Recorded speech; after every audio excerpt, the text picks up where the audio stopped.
a beautiful day today. A lot of you have been asking me how I made the okwa dolls on my status last time, so we're going to do this. So first, this is dry okwa from home. It's always wonderful when I see it. So I'm going to just wash this, in a generous amount of water. Wash out all the dirt, all the, everything might have inquired on its journey to its final destination.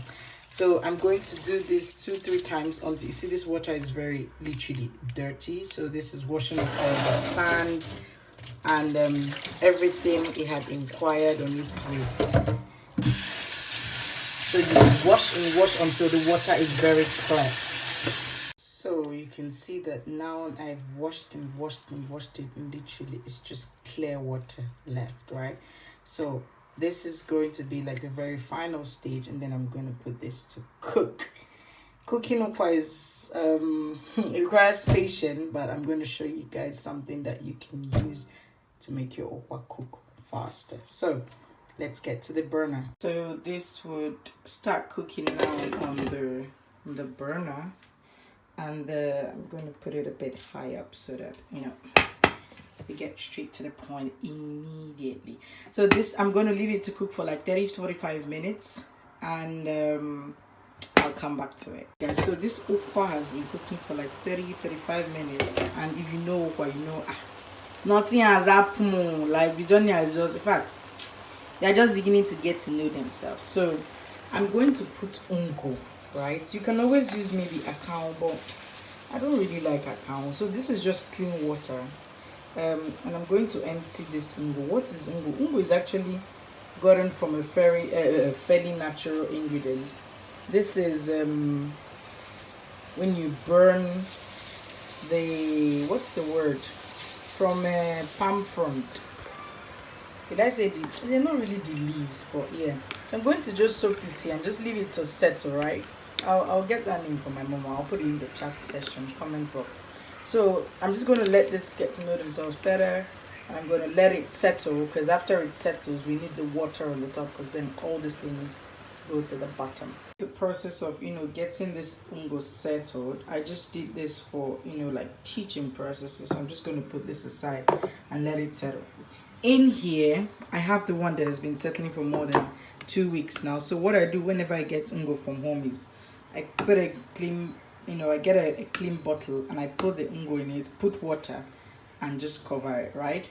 And then it stays. This can stay in this bottle for as long as, I don't know, 1 year, 2 years. A friend gave me this tip, and it's been working for me since then. So right now I'm just going to, this one has been gone for a while, so it's on for a while, so it's ready. I just need to just tip in as much as you think would be enough, right? And this is ungo. You can always just add more water to it and kind of top it up, and it would be ready for you again next time you want to cook. I just don't like the charcoal thing, so I tend to take it out. So this would cook now for another 20 minutes, and then you would see the difference when the ungo is in there. So let's give this 20 minutes and we'll be back again. This is 20 minutes in. The power of ungo. It's always good to go. Whoop! Look, if you're not even careful, self, it will start burning at this stage. So see, it's already soft and becoming mushy, and this is what you want. So at this stage, you don't even need me to press it again. You can already see that it's soft. At this stage, because we are going to make the porridge one, and for my very wonderful friend who likes the white one, I always take out the white. So I'm just going to transfer like the white part of this, just mostly the water actually. She likes okwa. We are going completely traditional, right? So here I have ugiriwo, or locust beans. Then I have grounded crayfish. Unfortunately I have just this pepper. If you have atarodo, it's wonderful because it gives a special flavor. I have salt here, and then I have a washed and deboned fish, dry fish. Yeah, it is a very wonderful, delicious something. I have red oil. I just need a bit. If you have the oil from apple, which is also natural, it gives it a very special taste. I have corn, and then I have abacha. cassava flakes. My mom did this special, and I cannot wait to put it inside this ukwa. So guys, the ukwa has been waiting for us. We would go in now, and we're going to start with the fish. This ukwa, soft and palatable, waiting. So I'm just going to put in all the fish. You know, you can never completely debone. It's always there somewhere.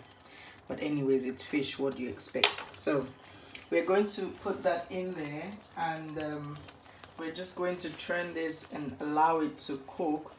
Actually, added to this, I'm going to add the red oil now, just so that it goes in there and it starts doing its thing.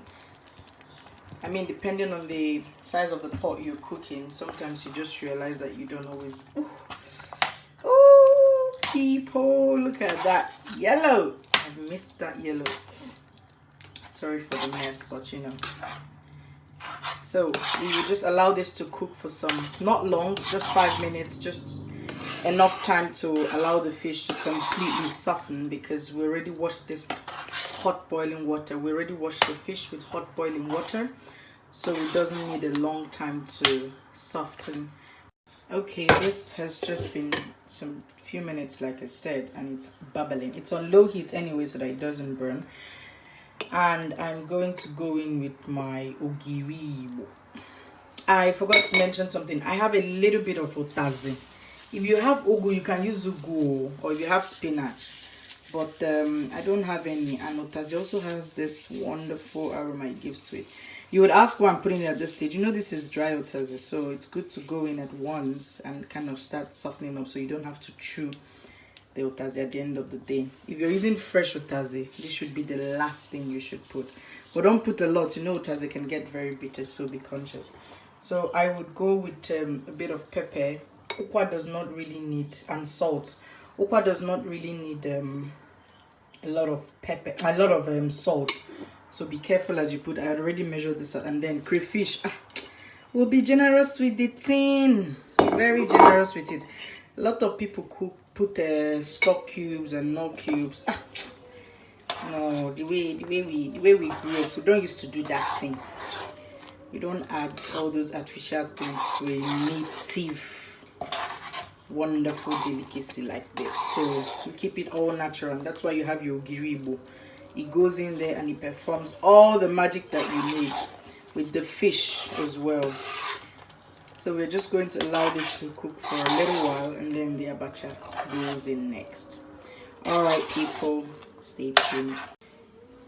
Hello. So this has not been boiling for a very long time, but that's okay. That was just done on purpose. So you keep an eye on it, make sure it doesn't burn. And I added all the spices or ingredients that you need. Just, it's better you add less salt and then add salt along the way than adding a lot of salt at the beginning, then it's difficult to control. So since we're getting there, I'm just going to put in my abacha. My love for abacha, eh? We will just put this in, and then I'm also going to put in sweet corn at this stage. So I would mix this very well, generously, add a little water and allow all the ingredients to come together. Add salt to taste, and guys, oh gosh, this wind today, this wind today. So after doing all of this, you realize that it gets a bit thick along the way. That's fine. Just add a little bit of water accordingly, and taste for salt or crayfish or pepper, anything that, you know, the water might have balanced out. So people,